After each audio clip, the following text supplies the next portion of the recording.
Are you overseeing politics influence things unnecessarily? Yeah, so are we. This week, we talk about the recent political decisions that will have a lasting impact on agriculture.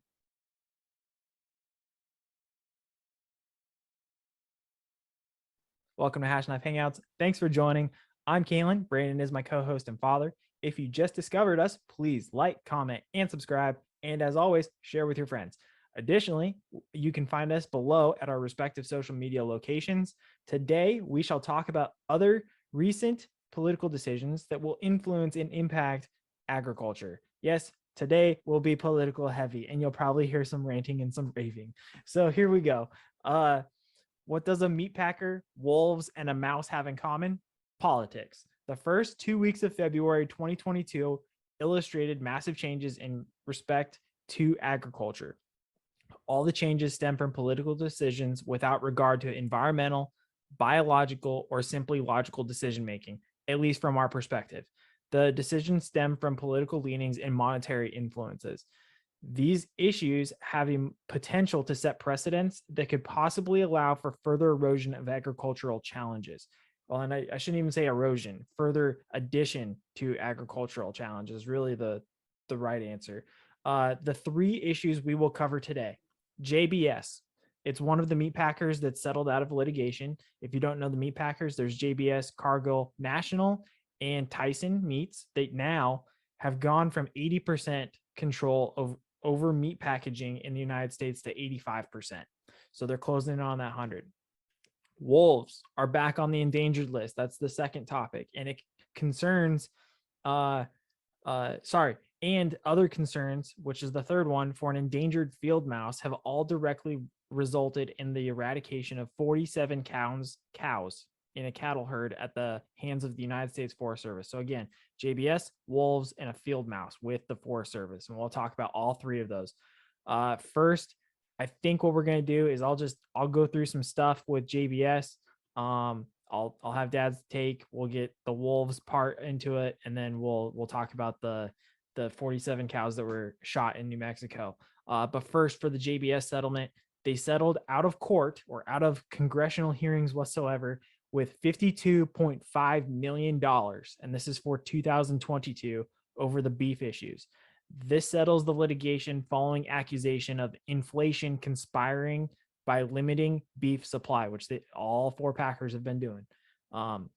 In 2020, so 2 years ago, they had a settlement out of court for pork at $24.5 million. So just under half of what they settled for this year. And that settlement was for price fixing claims brought forth back then as well. So they're starting to become a trend. What's the result? We don't know the full extent of the investigation, even if it was completed, because now it's been settled and they're not going to continue with it. Of course, the National Cattlemen's Beef Association, or NCBA, is pushing hard for results and information, but I expect little to come from this, and I'm sure Dad does as well. Again, this is related to, it used to be 80% control, but now 85% control of all beef supply from the big four: JBS, Cargill, Tyson, and National Beef. Those are all the big things coming out of that story, and the link will be below if you want to look it up. It's out of Ag Web, and it directly ties to this. But the biggest thing that happened to this week that actually really tied into this was a local rancher from our area, Shepherd, Montana, had a discussion with the local news, and the local news did a pretty good job of explaining why people are paying more out of pocket at the grocery store, but beef ranchers and beef producers are getting less in theirs for it. Where it used to be 60 cents to the dollar of any beef product per pound was going directly to the rancher or the producer, it's now down to 39 cents. So you've gone from 60 cents to 39. I don't remember the years between those, but that's a drastic change regardless. But the quote that this man had, and it was great, and I've been posting it all over social media because I think it's accurate. And here's what he said. When it comes into regards for the beef process and the beef industry, his quote was, "It's kind of like going into a poker game, knowing it's not honest, but playing anyway." So with that, I'll hand it over to Dad. Well, that's got to be Steve Charter. It was. And I know Steve. We're not tight friends, but we're acquaintances, know him. Decent guy, done a lot of good work. been at the forefront of a lot of things that affects mom and pop operations. So he's not just somebody who's, got a microphone all of a sudden. Yeah. Yeah, he's right. That, I never thought of it that way, going into a fixed poker game, but playing anyway, thinking you might be able to make it somehow. Yep. Somebody's So I might get that extra ace, I might be able to. I might have 4 in my hand and that 5th one pops out and we'll see who the cheater is. Yeah, he's right. What that the depiction of that though is kind of like you've got a choice to play. Yeah. You really don't have a choice to play either. So, he's right. You could, the choice is there. The choice is just sell everything you got, walk away. Yeah. Go get a job in town doing something. And Steve he's considerably older than I am. So nobody wants to hire a burned out laying head, and that's kind of what we are. When you get to be my age, your knowledge and some of your skills are maybe there, but your ability to use them are maybe past what a lot of folks want. So you don't have a lot of options. God, that's a really good way to look at it. It really is. And it's disheartening to me. And I think back about corruption, and when you're doing what they're doing of the price fixing, and they're squeezing people out, they're actively trying to control. Well, let's go way back. You know who Henry Kissinger was? Mm-hmm. Yeah, he was the national security advisor for Nixon. There you go. Yeah. Yeah. And you know what one of his most famous quotes was? I don't. He who controls the food controls people. Yeah, I mean, he's right. And you see that happening, and this is kind of where we're headed. This is back in the 70s. I mean, China. That's in the absolute heyday of China controlling food and watching millions of people starve to death. Yes. Don't think it can't happen here, because it's happening.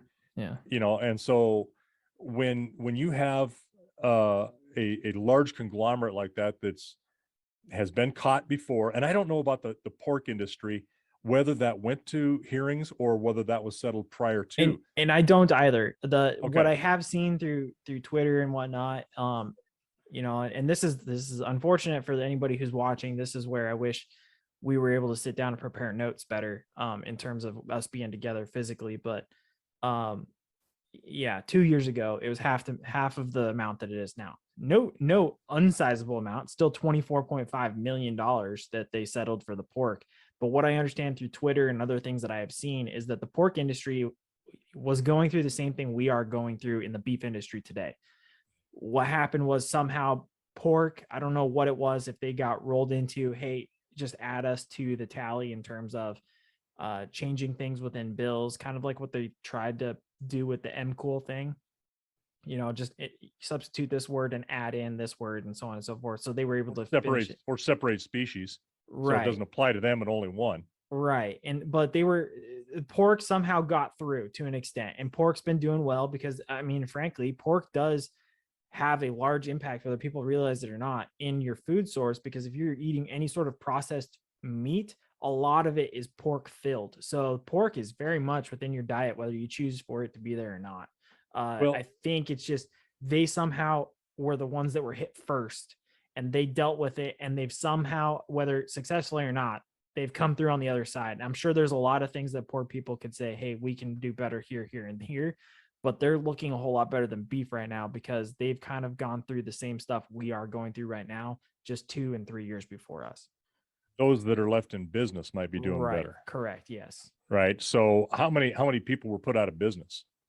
And that's a statistic that I don't know, but we're looking at 2% of the American population currently, and that just continues to dwindle every year. And it's because of things like this, where these conglomerates who have monopolized and figure out a way to just get passed through the government laws and not get caught, or they've bought off people through lobbyists that, hey, just get them settled and let them deal with it. Because this, for them, $52.5 million is pennies. That's nothing. They are making billions and billions because they are buying at pennies and selling at tens to twenties of dollars on beef prices. Like, Well, and the reason I asked about the pork, whether or not that had gone to hearing, is because this deal that just happened with the beef industry and them basically settling, or they're not pleading guilty, they're saying, yeah, we were guilty, we'll take a fine. That was done before any hearings had been done. right. Yeah, nothing's been, and that's what the point Yeah. that I said was, what's the result of all this? That we don't know the full extent of the Right. investigation. It wasn't even completed. And of course, we'll go back to NCBA. We're pushing hard for the results and the information. We really want to find out for you. Yeah, you guys don't do anything, frankly. So get out of our way. But like that is a great point, is the fact that they've settled and they don't have to say anything. It's like saying, hey, here's your Right. non-disclosure agreement. Just don't say anything and we move on from here. No. That's not good enough.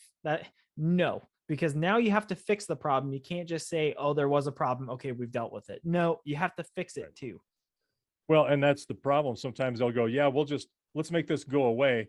We'll say this, and then it's business as usual. Because then none of us know about what part and how guilty do you have to be to go ahead and settle before the case has even been presented. Right. I mean, obviously to their lawyers and whatnot, but the last thing they want to have happen, it smells to me like, is they don't want the public to know what they were doing. They just, they'll take their lumps and then, okay, we'll just pay for this to die and be quiet. And then we just keep on going.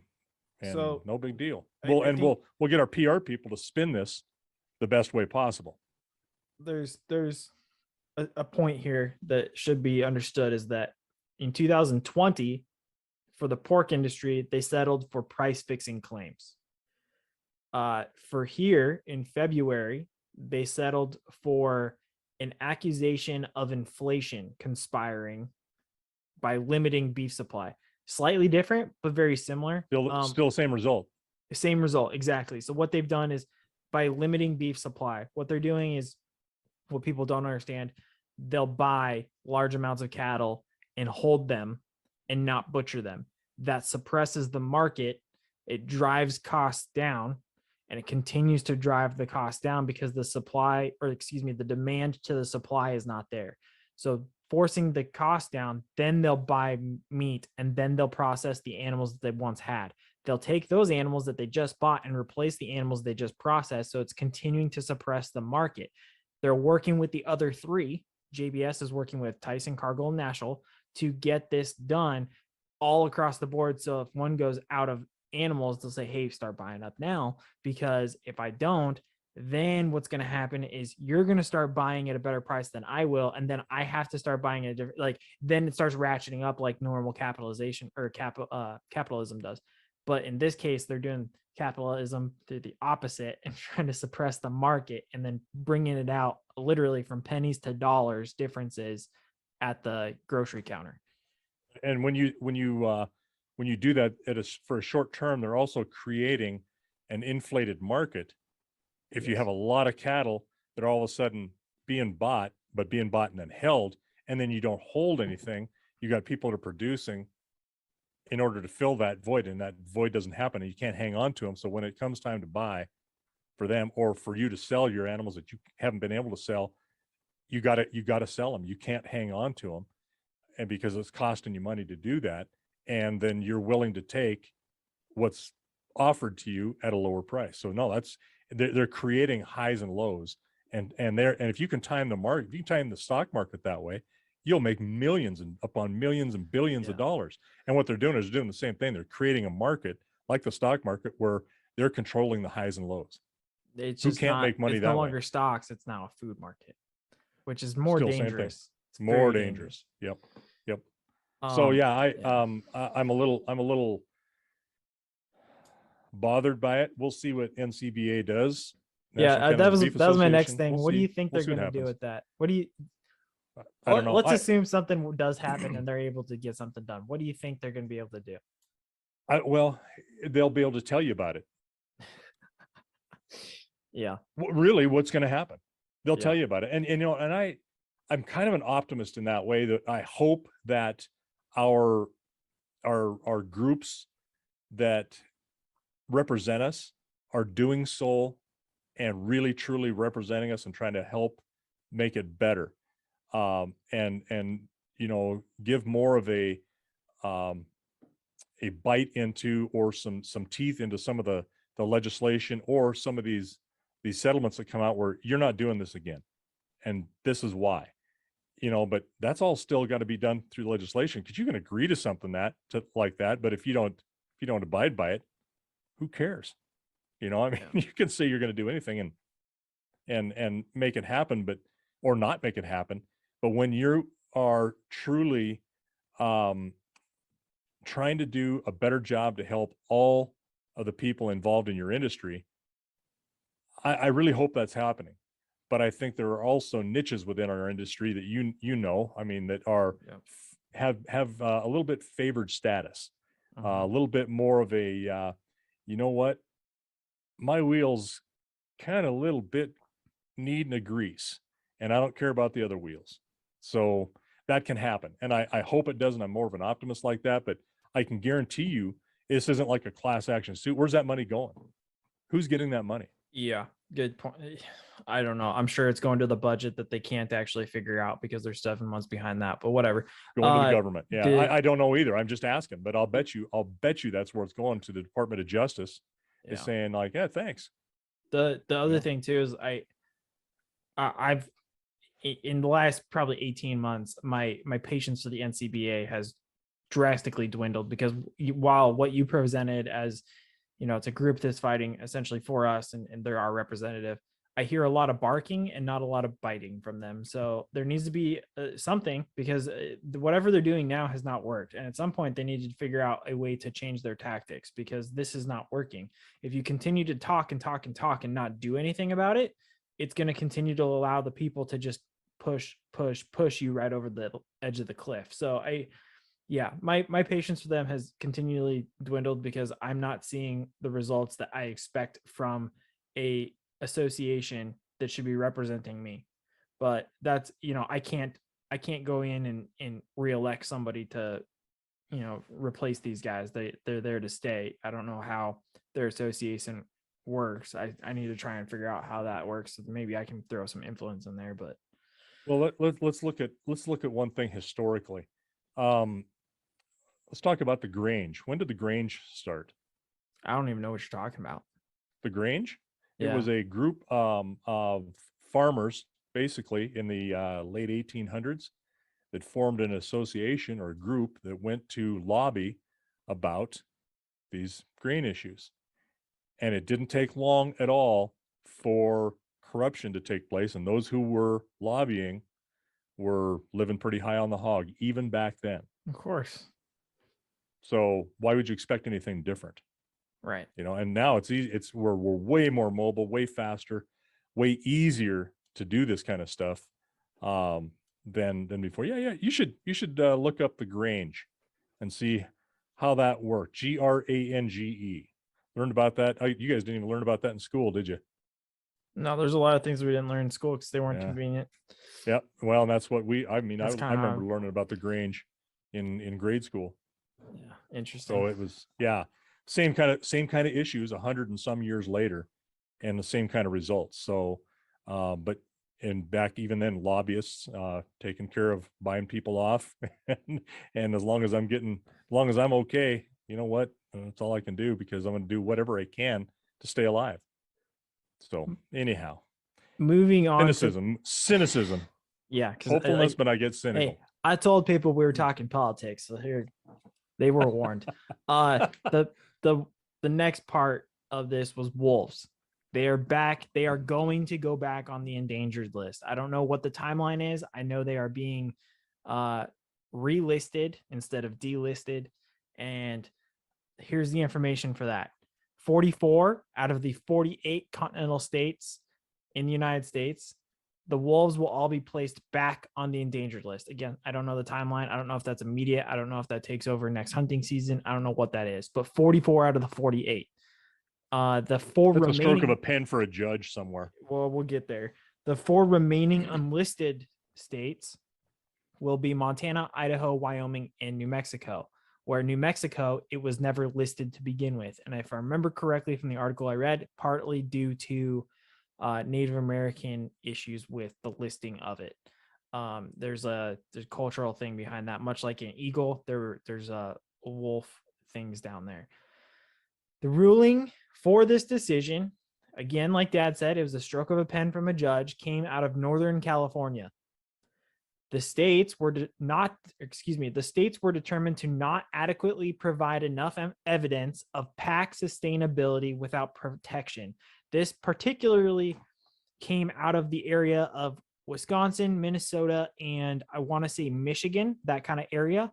It was, those were the states that were supposed to be presenting the majority of the evidence, and the judge ruled that they were not determining an adequate enough amount of evidence to support the pack sustainability. Again, without the endangered list protection status. This suggests the evidence was provided, but me being a skeptic, how do we know that it did not require volumes and volumes of evidence to support? What is the preponderance of evidence for this individual who has to make this ruling? That's the question. Don't forget agriculture states like the Dakotas, Washington, and Colorado. None of them are on that 4 list location. Colorado has wolves. Washington, it starts to get wolves too, because guess what? Idaho's really not that thick up in that northern border.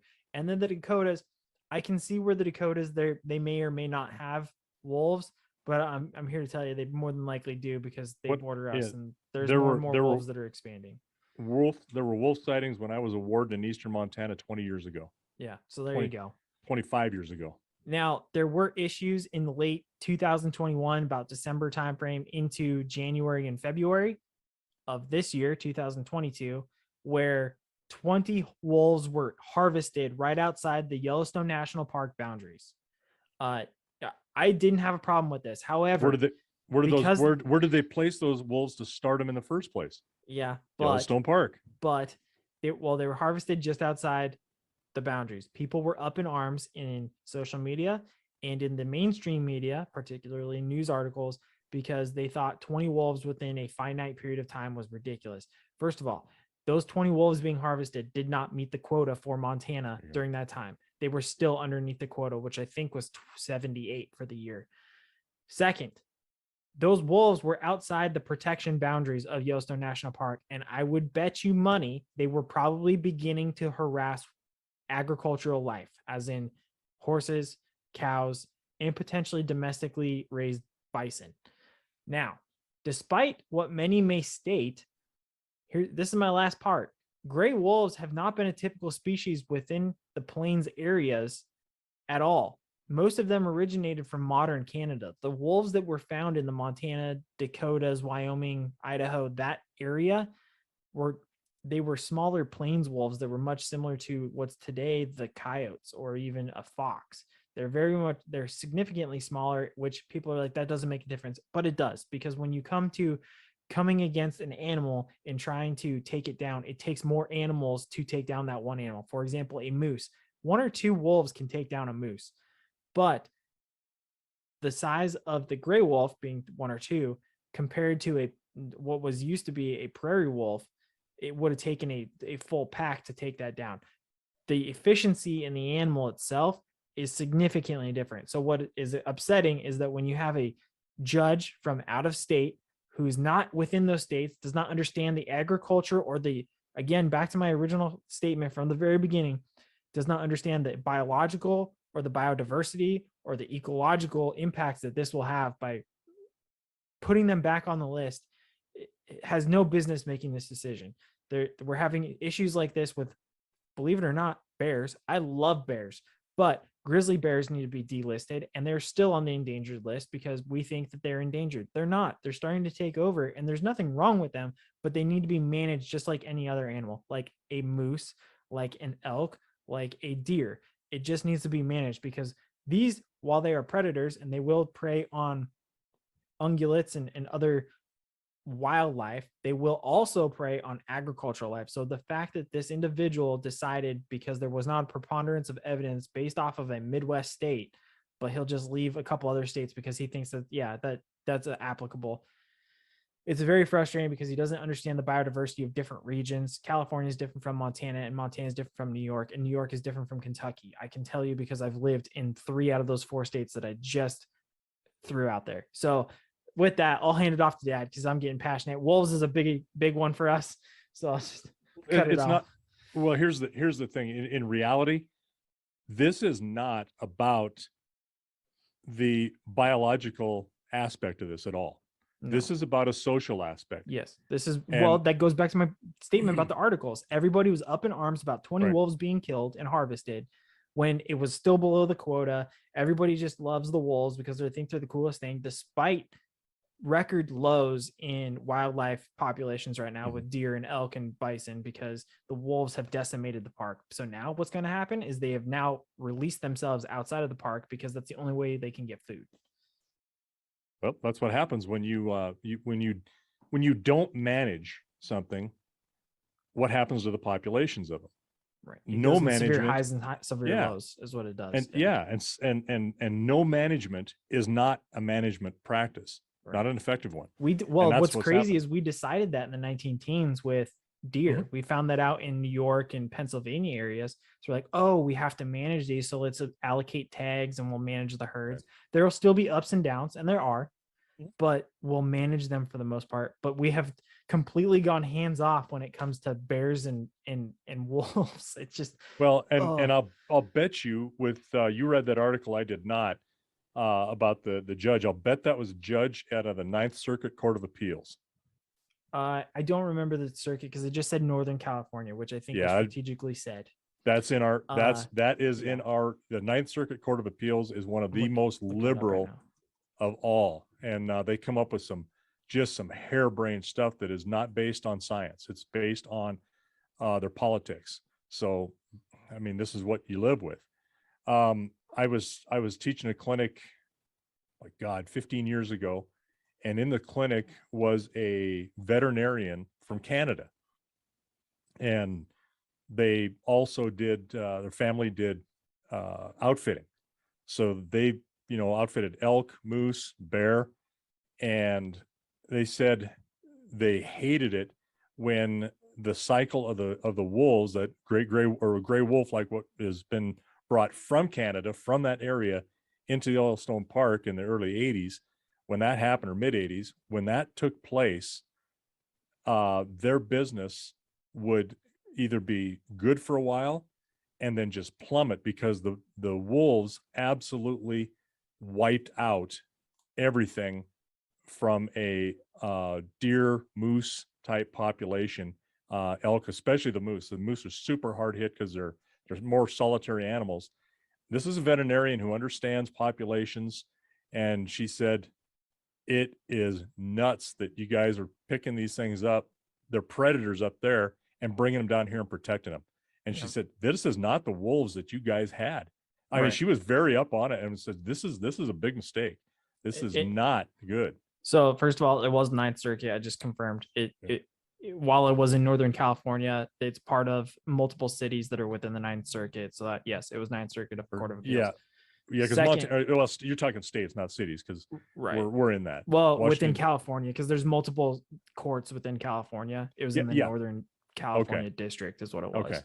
The second part is you're absolutely right. I had a class in Yellowstone and they tried to throw this down our throats, which was hilarious because I was not budging on this issue. Good for you. I'm proud. I have no issues with wolves being alive and being around. I want people to be clear with that. Just like any other wildlife, though, they need to be properly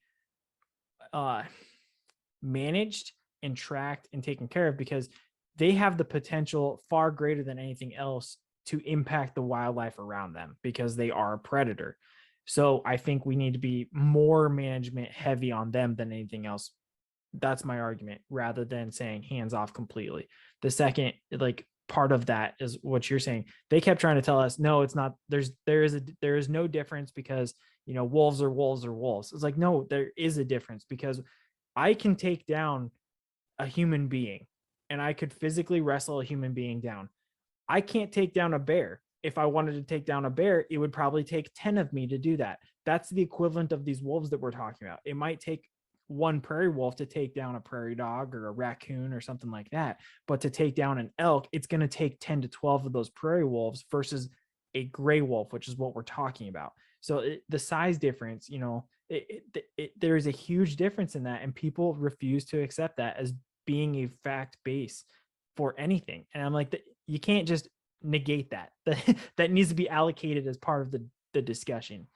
Well, and even the prairie wolves were an issue here during the homestead days and after. My great uncle, Floyd Lord was his name. Part of the way he made money was he was a wolfer. He shot wolves on a bounty system for the government, and to get them out of here so that you could, in fact, have a crop of sheep or cattle as a homesteader. And that's what he did. That's part of how he fed his family. He was a wolfer. I remember him talking about the wolves and how many they had taken out of here and the impact that it made after the fact when they reduced the numbers. A couple of things. That vet, I asked her, I said, what are these wolves like? How would you characterize them? And she said, they are killing machines. Yeah, that's what they're bred to do. That's what they do. And when you take a look at a population, say in Yellowstone, how many pups can a bitch have in a year? I think in a year, I would guess probably close to 40. Good. It depends. I mean, that's going to be. I'm not sure of the gestation. I would assume the gestation is probably 3 to 4 months, and they probably have 6 to 8 pups. Yeah, about 3 months, right? Okay, so let's say 3 times 6 is 18.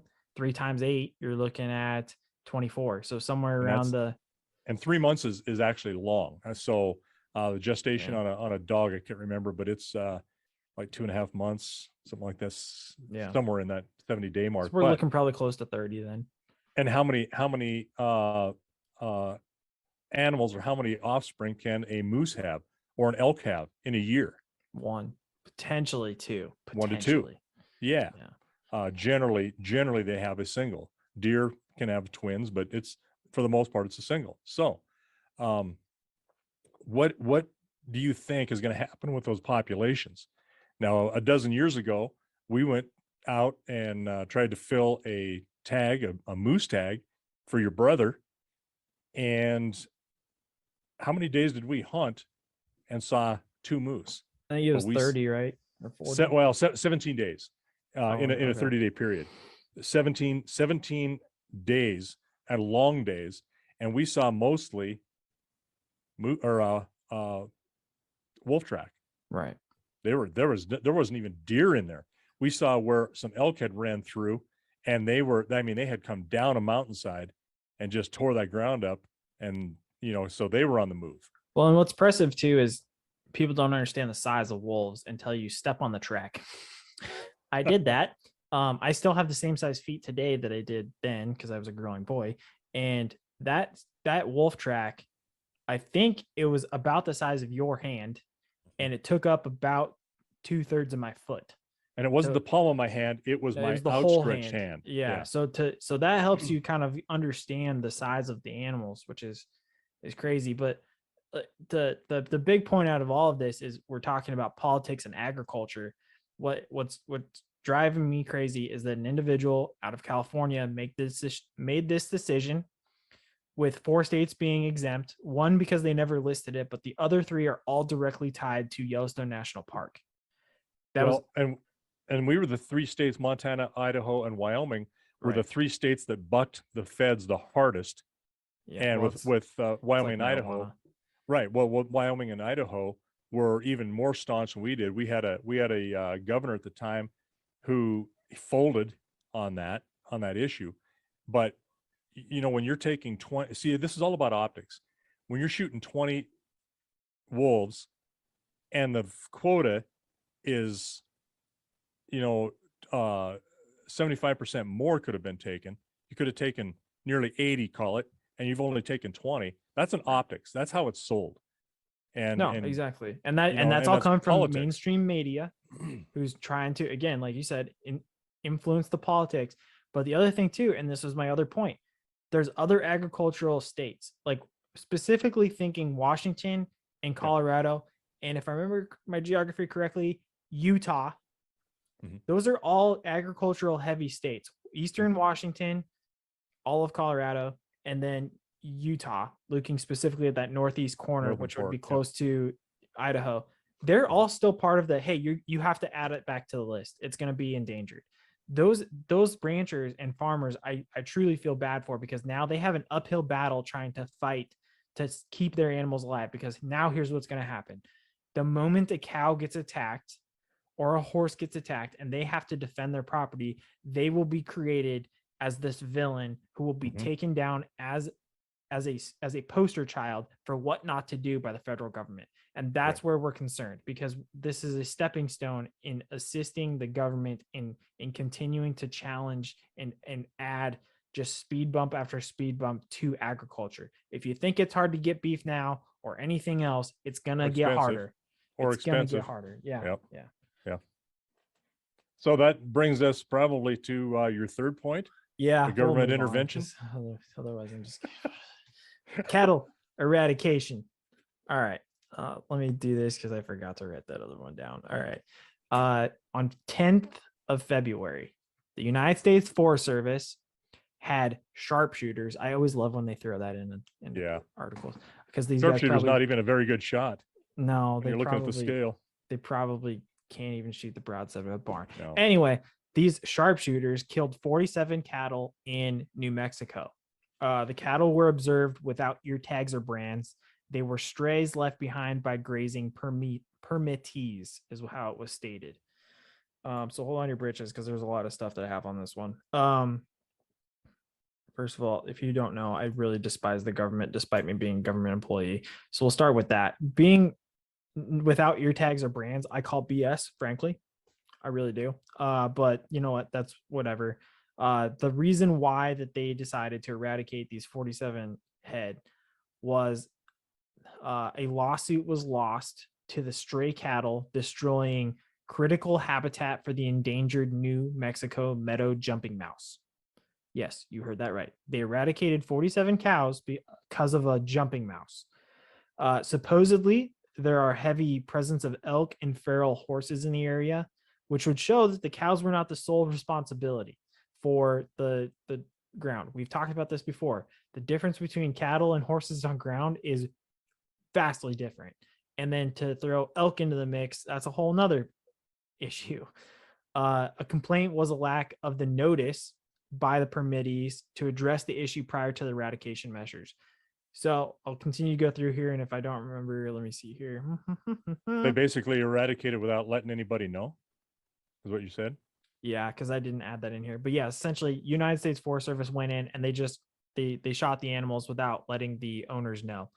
And the owners were like, hey, bro, I could have fixed the problem if you would have told me. I can't fix something that I don't know a problem to. You know, if all my stuff is scattered on your lawn because my garbage fell over, but you call the police because you decided not to walk over to my front door and tell me to pick up the garbage, we have a problem, right? I didn't know that there was an issue to fix. So that's what happened. The United States Forest Service notified the suing organization, but not the cattlemen. So the cattlemen had an organization representing them, and United States Forest Service says that they notified that organization, but not the cattlemen directly. So who was that organization? I don't know, unfortunately. And I would bet it was probably either a lawyer or somebody like the NCBA representing them that just didn't tell them. Now, Well, they're the group that were suing, though. Who is that? Oh, you're right. It was a let me open this up real quick. It was a environmental group, if I remember correctly. It was the Center for Biological Diversity, CBD. Yeah. So yeah, they want biological diversity as long as cows aren't there. Right. Yes, correct. Now, the other thing too, again, at least they got, let me make sure. Yeah, they did. In the article, at least they got one thing right. And they said feral horses and not wild horses, because we've been down that road. They're not wild. So what is harder on the ground, horses or cows? Definitely horses. Definitely horses. And how come they didn't shoot horses then?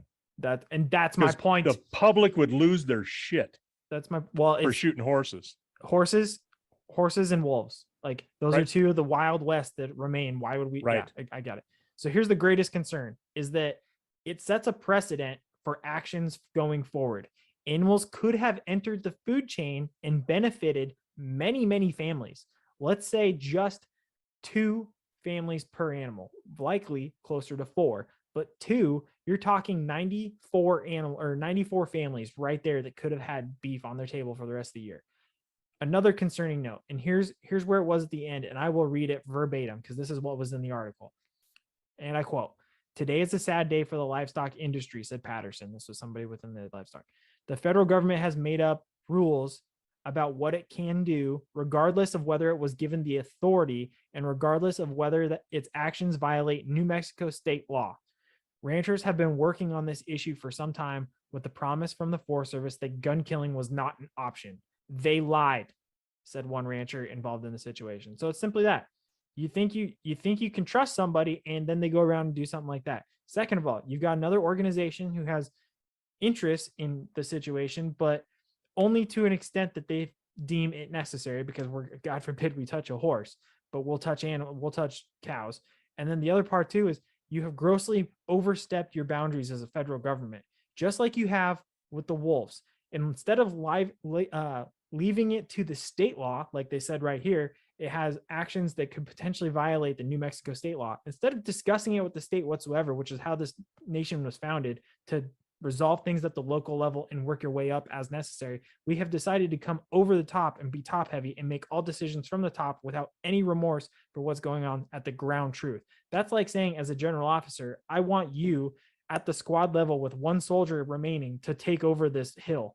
I only have 1 dude. How am I supposed to take over 10,000 Chinese? Like, that doesn't make sense. You have to understand what's going on at the ground level before you just willy-nilly tell people what to do. And then the federal government wonders why we don't trust. Yes.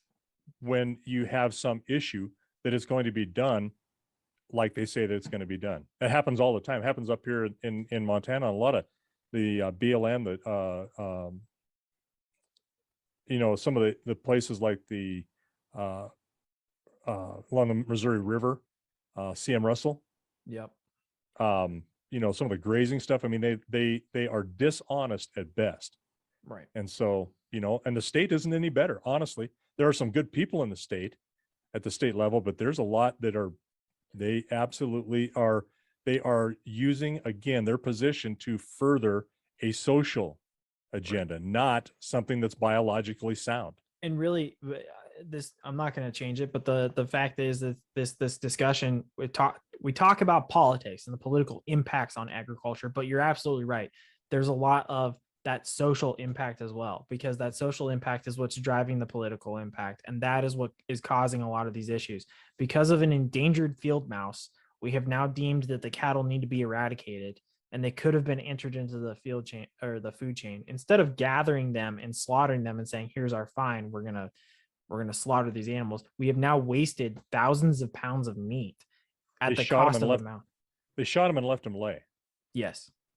It's like, that's the equivalent to me of going to the prairie and shooting buffalo and taking nothing but the tongue and hide. Or not taking anything at all. I was going to say, but in this case, they didn't take anything at all. Right. That's why, and I know a lot of guys that are really wary of doing anything with the federal government, especially coming on your property. Because like I've said, I've made up this mythical animal that, I don't want a fed or a state guy on our property, because he might find a red-kneed prairie spider that I don't know exists. Right. And the next thing you know, they seize your property and tell you can't do anything on it. They have done that in some areas, particularly wetlands. And it's the federal overreach, which is what we're talking about, because that's the concern. And here's where we're going to go down that cynical route again. Here's where we really get concerned is we do things like this. It opens up doorways to just systematically nix ranches little by little, because you have, going back to the JBS thing, you have lobbyists who are influencing that.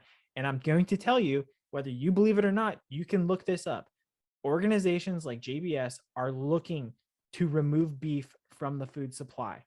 I am telling you that right now, because what they're trying to do is take the food supply and 100% produce it in a factory through plant-based proteins. If I no longer have to compete with beef, I can make my own meat. The best way to do that is by lining the pockets of politicians to close down ranches. And it's a full circle. And that's where really this gets concerned, because you think House of Cards is a fictional storyline on Netflix. It's not. It's the accurate truth.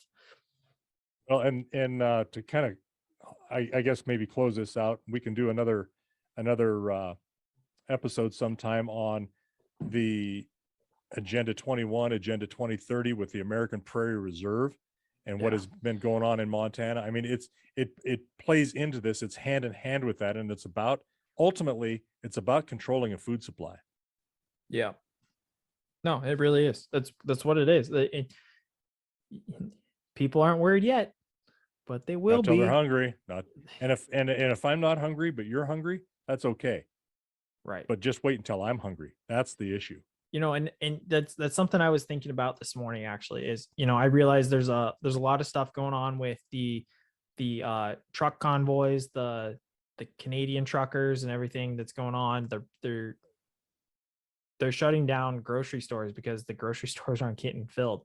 Right. And it's because they're standing for something they believe in. And whether you agree with it or not, that's where it is. Well, but hold on a second. Here's what I was thinking.